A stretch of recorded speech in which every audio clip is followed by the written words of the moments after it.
సరే, ఈరోజు మనం ఒక సినిమా గురించి మాట్లాడుకుందాం. కానీ ఆగండి, ఇదొక రివ్యూ కాదు, రేటింగ్ ఇచ్చే ప్రయత్నం అస్సలు కాదు. ఇది కేవలం ఒక ఆలోచనను పట్టుకునే ప్రయత్నం అంతే. మనం మాట్లాడుకోబోయే సినిమా 1952లో వచ్చింది.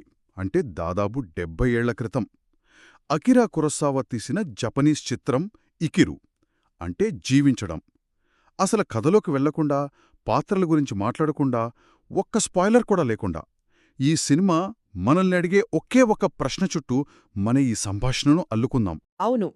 ఆ ప్రశ్న వినడానికి చాలా సింపుల్గా అనిపిస్తుంది. కానీ బహుశా మానవ జీవితంలో అన్నిటికంటే సంక్లిష్టమైన ప్రశ్న అదేనేమో. నిజంగా జీవించడం అంటే ఏమిటి?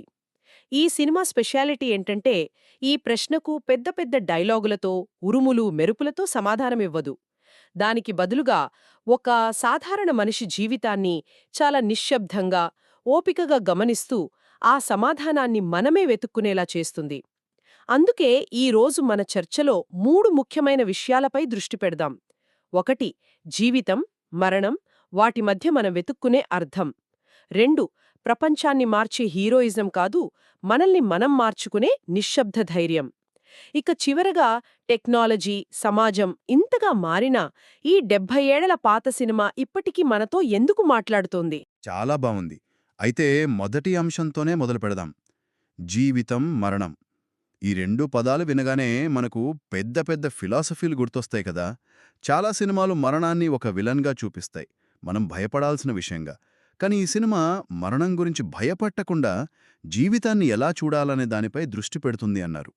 అది కొంచెం విచిత్రంగా అనిపిస్తోంది. అంటే మరణం దగ్గర పడుతున్నప్పుడు జీవితం గురించి పాజిటివ్‌గా ఆలోచించడం ఎలా సాధ్యం? మీరడిగిన ప్రశ్న చాలా చాలా కీలకం. ఇక్కడే ఈ సినిమా గొప్పతనం మనకు కనిపిస్తుంది. ఇది మరణమనే నిజాన్ని దాచిపెట్టదు. దాన్ని సూటిగా మన ముందుంచుతుంది. కాని వెంటనే కెమెరాను మరణం నుంచి తిప్పి జీవితం వైపు పెడుతుంది. మరణం అనేది జీవితానికి ముగింపు కాదు, అదొక ఫ్రేమ్ లాంటిదని చెప్తుంది. ఆ ఫ్రేమ్ ఉన్నప్పుడే కదా లోపల మనం గీసే చిత్రానికొక విలువ, ఒక అర్థం వస్తుంది. ఒక వ్యక్తి తన ఉనికికే అర్థం లేదని ఫీలవుతున్నప్పుడు, సమయం కొంచెమే ఉంది అని తెలిసినప్పుడు, అప్పటి వరకు తను చూడని రంగులు జీవితంలో ఎలా కనిపిస్తాయో చూపిస్తుంది. అంటే చనిపోతామని తెలిసినప్పుడే బతుకు విలువ తెలుస్తుంది అనే పాత మాటేనా ఇది? ఈ థీమ్ మనం చాలా సినిమాల్లో చూశాం గదా! మరి 'ఇకిరు'లో అంత ప్రత్యేకత ఏముంది?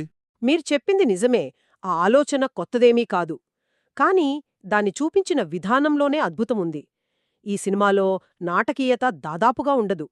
ఇక్కడి పాత్రకు క్యాన్సర్ అని తెలిసాక అతను పర్వతాల మీదకి వెళ్లి అరవడం, నా కోరికల లిస్ట్ ఇది అని రాసుకోవడం అలాంటివి చెయ్యడు. ఆ ప్రాసెస్ అంతా చాలా నిశ్శబ్దంగా లోపల జరుగుతోంది. దానికి తోడు మనం ఆ సినిమా వచ్చినప్పటి హిస్టారికల్ బ్యాక్గ్రౌండ్ కూడా అర్థం చేసుకోవాలి. అది రెండో ప్రపంచ యుద్ధం తర్వాత జపాన్. దేశం భౌతికంగా, మానసికంగా చిన్నాభిన్నమై ఉంది. ప్రజల్లో ఒక రకమైన శూన్యత, నిరాశ. ముఖ్యంగా ప్రభుత్వ ఆఫీసుల్లోని బ్యూరోక్రసీ. ఒక్క నిమిషం, ఆ బ్యూరోక్రసీ గురించి కొంచెం చెప్తారా? అంటే దాని ప్రభావం ఎలా ఉండేది? చెప్తాను. దాన్ని మనం ఒక పెద్ద కాగితాల సముద్రంగా ఊహించుకోవచ్చు. అందులోకి వెళ్ళిన మనిషి మనిషిలా కాకుండా ఒక ఫైల్గా మారిపోతాడు. అతని ఆశలు, ఆశయాలు అన్నీ ఫైల్ నెంబర్ల కింద నలిగిపోతాయి. ప్రజల సమస్యలకు పరిష్కారం దొరకదు. ఫైల్లో ఒక టేబుల్ నుంచి మరో టేబుల్కు వెళ్తూనే ఉంటాయి. ఆ మెకానికల్ పనిలో మనిషి తన ఆత్మను కోల్పోతాడు. నేను రోజూ చేస్తున్న ఈ పని వల్ల ఎవరికి ఉపయోగం అనే ప్రశ్నకు సమాధానం ఉండదు. అలాంటి ఒక ఆత్మలేని ప్రపంచంలో ఒక వ్యక్తి తన జీవితానికి అర్థాన్ని ఎలా తిరిగి సంపాదించుకుంటాడు అనేది సినిమాలోని ఆత్మ.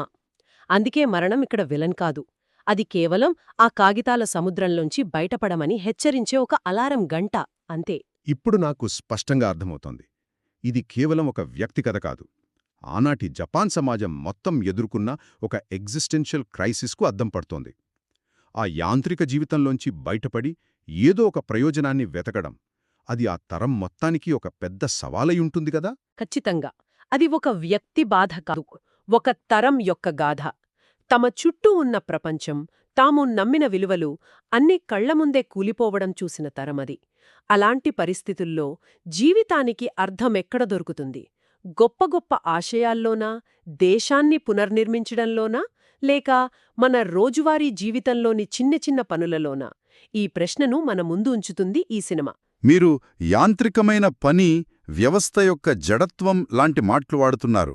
అది వింటుంటే నాకొక పదం గుర్తొస్తోంది: ధైర్యం. వ్యవస్థను ఎదిరించడానికి ధైర్యం కావాలి. కాని ఈ సినిమాలో మనం చూసేది యుద్ధాలు, పోరాటాలు చేసే ధైర్యం కాదు. మీరు దీన్ని నిశ్శబ్ద ధైర్యమన్నారు. ఆ పదం చాలా ఆసక్తిగా ఉంది. ఏమిటది? దాని స్వభావం ఎలా ఉంటుంది? చాలా మంచి ప్రశ్న. మన ఊహల్లో ధైర్యమంటే ఎప్పుడూ లౌడ్గా ఉంటుంది కదా, కత్తి పట్టుకోవడం, నినాదాలు చేయడం. కాని ఈ సినిమా చెప్పే ధైర్యం చాలా వేరు. అది మన లోపల మొదలవుతుంది. ప్రపంచాన్ని మార్చడం కాదు, కనీసం మన చుట్టూ ఉన్న చిన్న ప్రపంచంలో, మన పరిధిలో ఒక పాజిటివ్ మార్పు తీసుకురావడానికి ప్రయత్నించడం. ఉదాహరణకు, మనలో చాలామంది హీరో అంటే ప్రపంచాన్ని రక్షించేవాడు అనుకుంటారు. కాని ఈ సినిమా చెప్పే హీరో వేరు. రోజంతా ఆఫీస్లో పని ఒత్తిడితో, ట్రాఫిక్లో చిరాకుతో ఇంటికొచ్చాక తన పిల్లాడి హోంవర్క్లో ఓపికగా సహాయం చేసే తండ్రిలో కూడా ధైర్యముంటుంది. ఎవరూ చూడని, ఎవరూ మెచ్చుకోని ఆ చిన్న క్షణంలోనే అసలైన హీరోయిజం దాగి ఉందని సినిమా చెబుతుంది. అదే నిశ్శబ్ద ధైర్యం. అంటే మన బాధ్యతల నుంచి పారిపోవడం కాదు, అదే బాధ్యతలో, అదే యాంత్రికమైన పనిలో ఒక ఉన్నతమైన ప్రయోజనాన్ని కనుక్కోవడం. ఇది వినడానికి చాలా బాగుంది, కాని ఆచరణలో చాలా కష్టం కదా. చాలామంది తమ ఉద్యోగాలను, రోజువారీ పనులను భారంగా, అర్ధరహితంగా చూస్తారు. ఆ కాగితాల సముద్రంలో అర్థాన్ని వెతకడం అసాధ్యం అని అనుకుంటారు. నిజమే, అందుకే అది ధైర్యం. ఈ సినిమాలోని ప్రధాన పాత్ర ఒక ప్రభుత్వ అధికారి. అతని టేబుల్ మీదకు రోజూ 100 ఫైళ్లు వస్తాయి, వెళ్తాయి. అన్నీ ప్రజా సమస్యలే. కాని ఏళ్ల తరబడి ఆ ఫైళ్లను ఒక డిపార్ట్మెంట్ నుంచి మరో డిపార్ట్మెంట్కి పంపడం తప్ప ఏమీ జరగదు. వ్యవస్థలో అంత జడత్వం పేరుకుపోయింది. అలాంటి ఒక నిస్సారమైన పనిలో, లేదు, ఈ ఒక్క ఫైల్కైనా నేను న్యాయం చేస్తాను, ఈ ఒక్క సమస్యనైనా నేను పరిష్కరిస్తాను అని నిర్ణయించుకోవడం, అదొక రకమైన నిశ్శబ్ద విప్లవం. ఆ పనికి అతనికి ప్రమోషన్ రాదు, పేపర్లో ఫోటో పడదు, ఎవ్వరూ ప్రశంసించరు. కాని ఆ చిన్న పని ఒకరి జీవితాన్ని మెరుగుపరుస్తుంది. ఆ తృప్తిని పొందడానికి, వ్యవస్థ యొక్క అలసత్వాన్ని ధిక్కరించడానికి కావలసినదే ఈ నిశ్శబ్ద ధైర్యం. ఇది వింటుంటే ధైర్యమనేది కేవలం బయట కనిపించే యాక్షన్ మాత్రమే కాదు, అదొక అంతర్గత నిర్ణయం, ఒక దృక్పథంలో మార్పు అనిపిస్తోంది. ప్రతిఫలం ఆశించకుండా ఇది సరైనది అని మనస్సాక్షి కనిపించిన పనిని చెయ్యడం. కాని కేవలం మన పనిలో అర్థం వెతుక్కోవడం సరిపోతుందా? జీవితంలో ఆనందం, సంబంధాలు, అనుభవాలు కూడా ముఖ్యమే కదా. ఈ సినిమా ఆ రెండింటినీ ఎలా బ్యాలెన్స్ చేస్తుంది? అద్భుతమైన ప్రశ్న అడిగారు. ఈ సినిమా పనిలో అర్థం వెతుక్కోవడమే జీవితం అని చెప్పదు, అది కూడా ఒక ప్రయత్నమే అని చూపిస్తుంది. జీవితానికి అర్థం ఒక్కచోట దొరికే వస్తువు కాదు, అదొక అన్వేషణ. ఆ అన్వేషణలో మనిషి ఎన్నో ప్రయత్నాలు చేస్తాడు. బంధాల్లో వెతుక్కుంటాడు, భోగాల్లో వెతుక్కుంటాడు, చివరకు తన పనిలో వెతుక్కునే ప్రయత్నం చేస్తాడు. ఈ సినిమా ఆ జర్నీని చూపిస్తుంది. ఆ ధైర్యమనేది ఫలితం గురించి ఆలోచించదు, ఆ ప్రక్రియలోనే తన సంతృప్తిని వెతుక్కుంటుంది. ఇతరుల గుర్తింపు కోసం కాకుండా తన సెల్ఫ్ రెస్పెక్ట్ కోసం, తన ఉనికికి ఒక అర్థాన్నిచ్చుకోవడం కోసం చేసే ప్రయత్నమది. అందుకే అది నిశ్శబ్దంగా ఉంటుంది, దానికి పబ్లిసిటీ అవసరం లేదు. సరే, మనం జీవితం, మరణం అనే ప్రాథమిక ప్రశ్నతో మొదలుపెట్టి దానికి సమాధానం వెతికే క్రమంలో ఎదురయ్యే బ్యూరోక్రసీ లాంటి అడ్డంకులను, వాటిని దాటడానికి అవసరమైన నిశ్శబ్ద ధైర్యం గురించి మాట్లాడుకున్నాం. ఇప్పుడు నా మదిలో ఒక పెద్ద ప్రశ్న మెదులుతోంది. ఇదంతా 1952 నాటి జపాన్ కథ. అప్పటి సమస్యలు, అప్పటి సమాజం. మనం 21వ శతాబ్దంలో ఉన్నాం. స్మార్ట్ ఫోన్లు, ఏఐ యుగంలో ఉన్నాం. 70 ఏళ్ల తర్వాత కూడా ఈ నలుపు తెలుపు సినిమా ఇప్పటికీ ఎందుకింత ప్రాసంగికంగా ఉంది? తరతరాలుగా ప్రేక్షకుల్ని ఎందుకు కదిలిస్తోంది? దీనికి కారణం చాలా సులభమైనది, కాని చాలా శక్తివంతమైనది. ఈ సినిమా కాలానికి, సంస్కృతికి, భాషకు అతీతమైన ఒక ఫండమెంటల్ హ్యూమన్ ఎక్స్పీరియన్స్ను పట్టుకుంది. అదే జీవితానికి అర్థం వెతుక్కోవడం. టెక్నాలజీ మారింది, మన లైఫ్ స్టైల్ మారింది, మన చుట్టూ ఉన్న ప్రపంచం మారింది. కాని మన లోపల ఉన్న ప్రశ్న మారలేదు. నేనెందుకు బతుకుతున్నాను? నా జీవితానికి ప్రయోజనమేంటి? నేను రేపు లేకపోయినా ఈ ప్రపంచంలో ఏదైనా ఫర్క్ పడుతుందా? ఈ ప్రశ్న 20వ శతాబ్దపు జపానీస్ అధికారికి ఎంత ముఖ్యమో 21వ శతాబ్దపు సాఫ్ట్వేర్ ఇంజనీర్కి కూడా అంతే ముఖ్యం. అంటే బయటి ప్రపంచం ఎంత మారినా మనిషి లోపలి ప్రపంచం, అతని అస్తిత్వ వేదనలు మారవంటారా? ఆఫీసుల్లో ఫైళ్ల స్థానంలో ఇప్పుడు ఈమెయిల్సు, కంప్యూటర్ కోడ్ వచ్చాయి. కాని ఆ యాంత్రిక భావన మాత్రం అలాగే ఉందంటారా? డిజిటల్ ప్రపంచంలో దగ్గరగా ఉన్నామనే భ్రమలో ఒంటరితనం. అందుకే ఈ సినిమా ఒక కథ చెప్పడం కంటే ఒక ఫీలింగ్ ఇవ్వడంపై, ఒక ప్రశ్నను మనలో నాటడంపై ఎక్కువ దృష్టి పెడుతోంది. ఇది మనకు రెడీమేడ్ సమాధానాలివ్వదు, సరైన ప్రశ్నలు వేసుకోవడం నేర్పుతుంది. అందుకే ఇది ఎప్పటికీ పాతపడదు. మనం ఈ సినిమాను చూస్తున్నప్పుడు మనమొక జపనీస్ అధికారి కథను చూడటం లేదు, మనం మన జీవితాన్ని, మన ప్రాధాన్యతలను చూసుకుంటున్నాం. అందుకే నేను మొదట్లో అన్నాను, ఇది ఒక సినిమా కాదు, ఒక అద్దం లాంటిది అని. మీరు అద్దమన్నప్పుడు నాకనిపించింది, అద్దం మనల్ని విమర్శించదు, కేవలం ఉన్నది ఉన్నట్టు చూపిస్తుంది. అది మనల్ని వేలెత్తి చూపదు, నిందించదు. ఇది నీ జీవితం, చూసుకో అని మన ముందు పెడుతుంది. బహుశా ఈ సినిమా కూడా మన జీవితాన్ని జడ్జ్ చేయకుండా అదే పనిచేస్తుందేమో. ఆ సౌమ్యమైన, నిశ్శబ్దమైన విధానం వల్లే ప్రేక్షకులు దాంతో అంతగా కనెక్ట్ అవుతారేమో. నిస్సందేహంగా ఈ సినిమా ఎక్కడా మనకు ఇది మంచి, ఇది చెడు అని ఉపదేశమివ్వదు.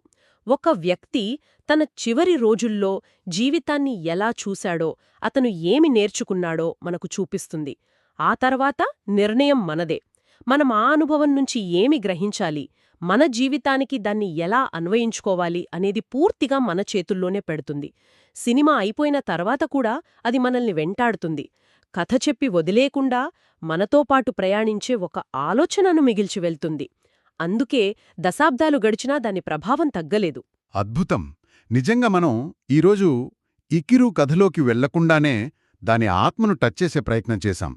జీవితానికి అర్థమేమిటి అనే పెద్ద ప్రశ్నతో మొదలుపెట్టి మన రోజువారీ జీవితంలో కూడా నిశ్శబ్ద ధైర్యం ఎలా ఉంటుందో మాట్లాడుకున్నాం. తరాలు మారినా కొన్ని ప్రాథమిక మానవ ప్రశ్నలు ఎలా శాశ్వతంగా నిలిచి ఉంటాయో చూశాం.